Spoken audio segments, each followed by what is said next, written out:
The new program, called Why Smoke, is a joint Department of Education and Department of Health project and is being implemented statewide during International Youth Year. Today, the first in a series of 4 in-service workshops was held at the Waratah Advisory Services Centre. Teachers, students and health workers were familiarised with the resource material and strategies of the program. Early high school students are the main target. The research shows the typical age for taking up smoking is about 13 years. For this reason, students as well as teachers are being involved. The student's role is that of peer leader, providing information through a free resource kit complete with video and no-nonsense posters. A teacher from every school throughout the Hunter is also participating. One of the main areas of concern is the increasing number of young girls smoking. According to the New South Wales Drug and Alcohol Authority, while the daily smoking rate for boys doubles between the ages of 13 to 14, I think this is a case. For girls. Well, there's no definite research to state exactly what the problem is, but I think that with tobacco companies targeting young women as an audience with disposable income and so on, that they're responding by going about smoking more. The Why Smoke seminars will continue this week and next. The message will then be taken back to the Hunters schools.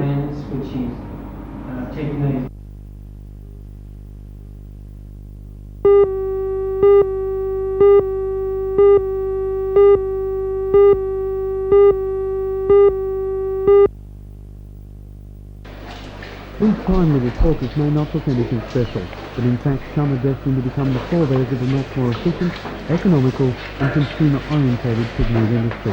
Drawn from piggeries across the state, they're now in quarantine, and in 2 weeks' time they'll be transferred to this immaculate, climate-controlled growing shed, which was built at a cost of $200,000. The shed will house 112 boars, comprising pairs of littermates, each animal being fed a special and individually weighed high-energy diet that will allow people like District Livestock Officer Kevin Hickey to determine which grow the fastest and most economically, and which are best suited to the consumer at the normal slaughter weight of 90 kilograms.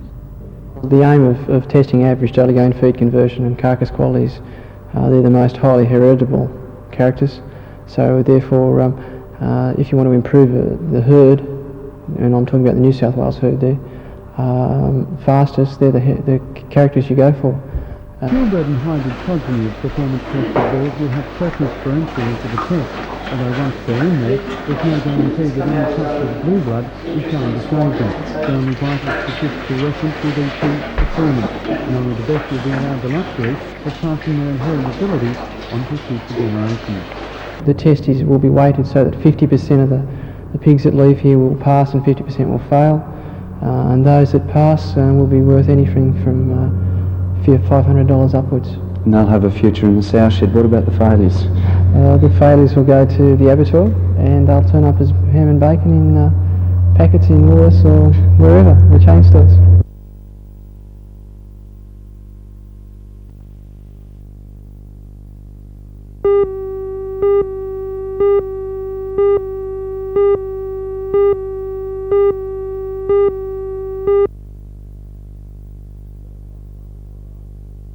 The Elcom Conference Prize goes to Lee Eagleton, being the student with the highest average mark. The highest honours grade pass and certificate courses in the state. Stuart Cullen received the state medal for the metallurgy course. He was also awarded the BHP bronze medal for top student in the school of applied science. The state's top student in data processing went to Neil Hall, while Leanne Steers received the state medal for accounting. The fourth state medal winner was Judith McCann, who topped the state in the library technician course. As well, 16 students received statewide awards, as the top students in the state in stages of their respective courses. 2 students, Maureen Alley in the painting and decorating trade course, and 15 Saunders in the ladies hairdressing trade course, each scored a remarkable double, taking up 2 statewide awards. The Elcom Conference Prize goes to Lee Eagleton.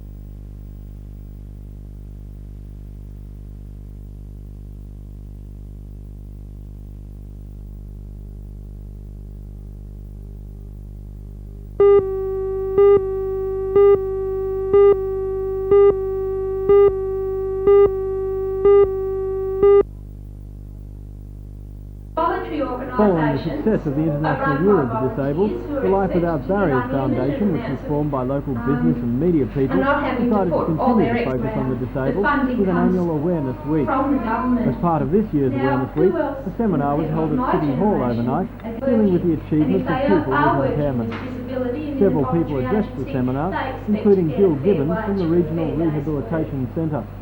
She concentrated on the way disabled people fit into the community and also looked at many of the problems facing the disabled, especially society and government attitudes to them. An organiser of Awareness Week, Andrew Buchanan, outlined the aims of this important week.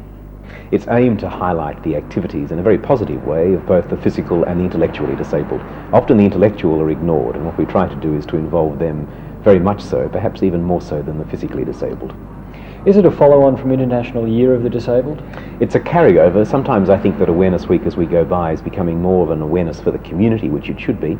I'm rather sad that in a way the disabled themselves don't take full advantage of it, and perhaps, if I can say, they've been a bit apathetic. On the one hand, disabled people tend to be dependent in life on so many things, and maybe psychologically it is difficult to become independent, but they tend to on one hand say we want this and that, but they very rarely put their foot out and try to do something for themselves. You say the event's more for the community. Do you think the community's attitudes are changing towards disabled people now? Very much so. I mean, in terms of employment they're changing, in terms of equal opportunity, in very simple terms of getting into public buildings they're changing, as is evident, in public parking. It's becoming much more of an issue, and I think perhaps we have to keep it in line so that it doesn't go overboard and that disabled people are then resented.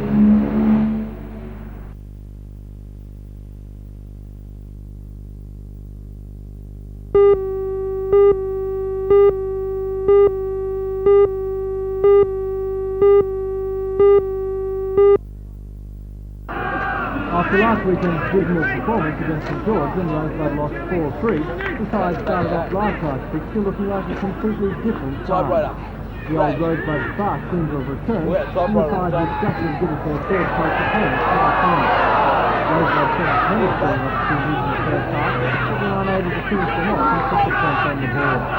County also was good in the top, and after many strong plays, scored their first goal through Paul Carter. As in the first half, the second first half started football. It was Marconi who scored the goal in the 76th minute through Rod Brown. Rosebud were only 1 point from the bottom scorer, but also just 3 points from the semi-finals. With 7 rounds of the NFL remaining, officials and fans are hoping that last night's improvements will continue. And with this Sunday's clash with Canberra, will gain Rosebud its first win in 4 games.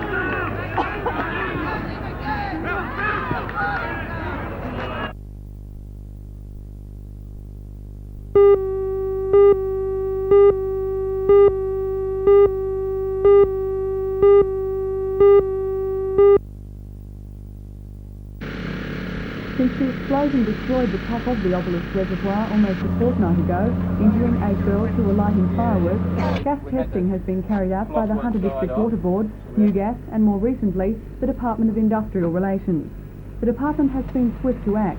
After carrying out tests in Newcastle last week, it notified New Gas yesterday by letter that their test showed leaking gas found in the vicinity of the reservoir was town gas.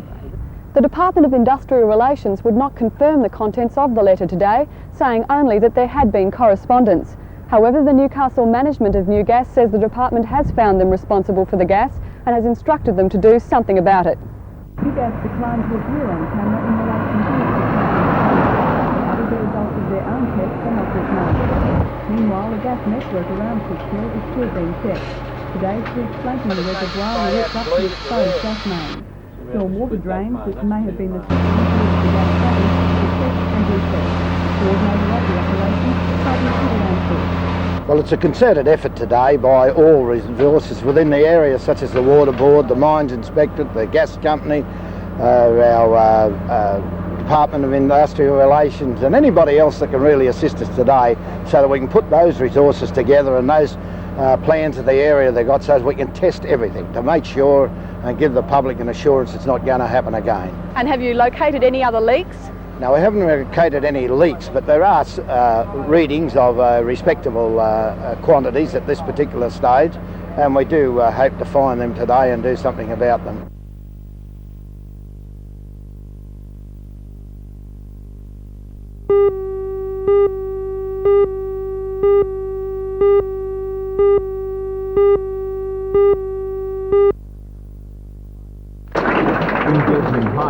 Finally, Paul, it was the regional chairman of Red Cross, Ted Lewis, who did the honours. He told the Assembly that government had collected $1,575 I think that's worth doing, and I think everybody here more money should than any applaud other one between another Lake for the Macquarie and two travel Muswellbrook, bags and a that were significant donated portion to of us the by $22,000 Westpac. This money was presented to the school captains, Nicole Ingram and Paul Godfrey. He also gave prizes to the top 3 individual money raisers, Clock radio. Home Torres, and the school principal, Mr. Scott, was then presented with the major award, a set of For many Encyclopedia years. Britannica. She's been involved with Red Cross calling.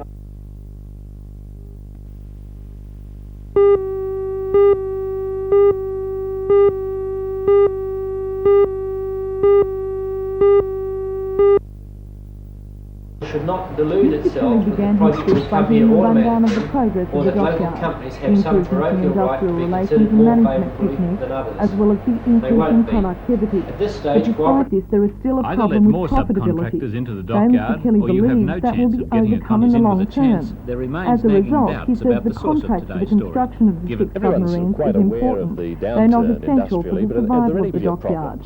Mr. Kelly went on to call for the support of the local business community. Newcastle should not delude itself that the project will come here automatically, or that local companies have some parochial right to be considered more favourably than others. They won't be. At this stage, cooperative effort within the state ambit is recognised by the sophisticated players as the way to proceed.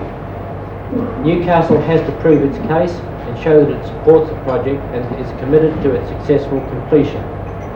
There is no point in Newcastle expecting government or some outside corporation to be a fairy godmother. Newcastle has to work and work hard for its own benefit. I'm aware that some Newcastle companies are now positively positioning themselves for involvement in the project. The call for support comes in the wake of this advertisement in today's paper, which was placed by the Newcastle Submarine Support Group. Mr. Kelly says it will take at least 12 months before a decision is made, but he says the local business community has until the end of the month to register its support in writing to the federal government for the $2.6 billion project.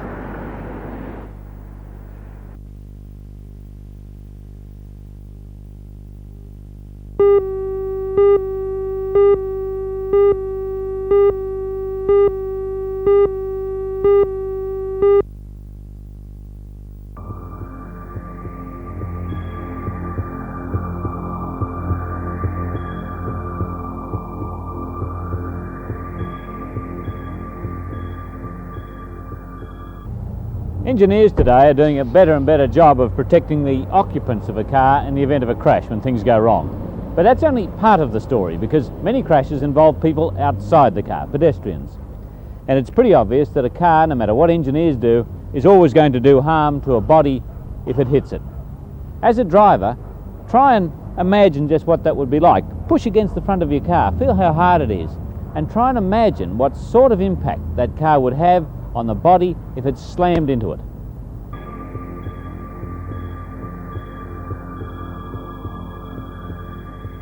What we tend to see is a predominance of head injuries, and particularly with, say, people that have been hit by the vehicle where they bounce up onto the windscreen, and worse still where they tend to go some feet away from the vehicle and land heavily on the roadway, particularly on their head. And the vehicle doesn't have to be travelling at high speed to do a lot of harm. No, that's quite noticeable in some of our suburban streets, where perhaps motor cars are leaving school after picking the children up after school. They've just left the curb, they're travelling quite slowly, and these injuries do occur. It seems the heavy impact with the roadway is the predominant feature. What about children when they're hit by cars? Well, there again we see some particular things. Children seem to have a predominance of chest injuries, where they tend to be at bumper bar height, if you like, but the chest takes the impact and then sort of pushes them way onto the roadway. Where do you find pedestrians? Well, there are signs, but you're likely to find pedestrians absolutely anywhere. You really got to drive as if you were in Beirut or somewhere and expected to have a street full of snipers ready to pop up at any time, because that's what pedestrians are like. And it doesn't matter if you're on the right, you're not going to feel very good about it if you do hit one. And it's no good saying I'm familiar with this road, I know what's happening. Look at this intersection here. It's a busy intersection, there's vehicles moving. We've got to look left and right, checking any threat to the vehicle, and suddenly in front of us there's a pedestrian. It's just all so easy for things to go wrong on a road you're familiar with. Maybe the one that you travel to work every morning. You don't stop and think about pedestrians. You tend to look around at what presents a threat to you as a vehicle. If it was a semi-trailer going to go across the pedestrian crossing, you'd be on the brakes and you'd be very cautious. It's ironic that a warning sign about kangaroos is likely to make a driver more cautious than the same sign about people. Perhaps if we had a 10-foot high pedestrian clad in steel, we'd be taking a lot more care too. But that's just the way things are. It's the psychology of driving. You've got to keep thinking about those pedestrians outside and just how fragile they are, and just how easy it would be for one of them to do something unexpected and appear in front of you. From your experience from seeing pedestrian accidents, as a driver, what's become the danger signs to you? What areas do you say, gee, I might see a pedestrian do something unexpected here? Well, we would encourage people to be particularly on the lookout around schools, particularly at knock-off time where the kids are coming out. That seems to be one area. You can almost bet here on afternoon shift, beginning of afternoon shift, there'll be a call around 3:30, 3:45, where we see young children hit by cars, either severely or happily in lots of occasions, not too dramatically. What about at night? Night time, it swings around again. We tend to have noticed, particularly the boys say since the introduction of the RBT, that people are taking to the footpaths more, leaving the club and what have you. They're leaving their premises and going out on the road and being hit by vehicles, particularly around closing time. On occasions you hear the boys say they can put their clock on it. Around closing time, on come the pedestrian injuries. But in handling characteristics can be accurately determined in advance, but not the behaviour of the driver. Don't forget that. No computer can predict.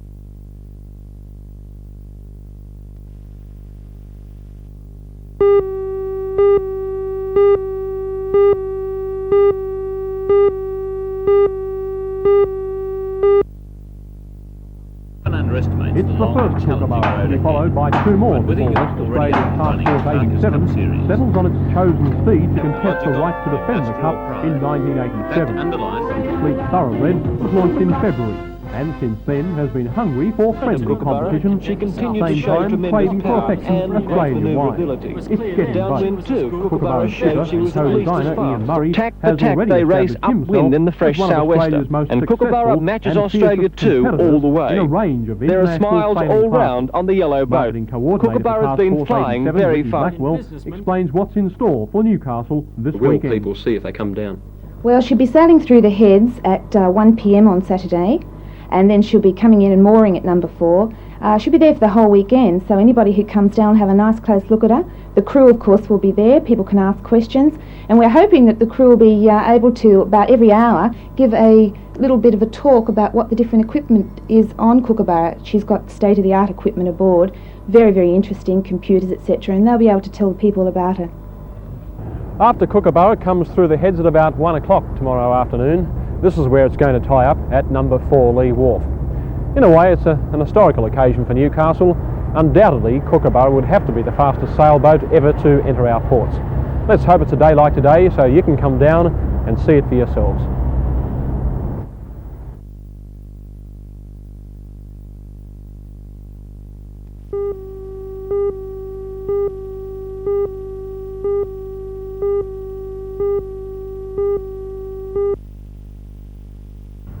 The plan includes 3 4-bed and 2 2-bed wards, an emergency and casualty treatment section, along with administration and storage areas.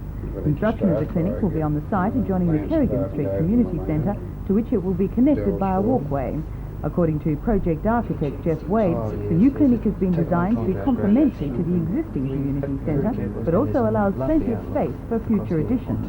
The member for Newcastle, Arthur Wade, said that in the past the Nelson Bay region had not been adequately served in the healthcare area. Temporary hospital we had was one that started in 1940 and it's continued on in that building, was serving about 16 beds and served a good and useful purpose, but unfortunately the federal government at the time decided that it didn't comply with fire standards and Ordinance 70 and was not a building that should be continued. Would you say, though, that when the polyclinic is completely finished, that it's going to provide adequate care for the Nelson Bay region? It will fill a gap, but it won't do what a general hospital will do.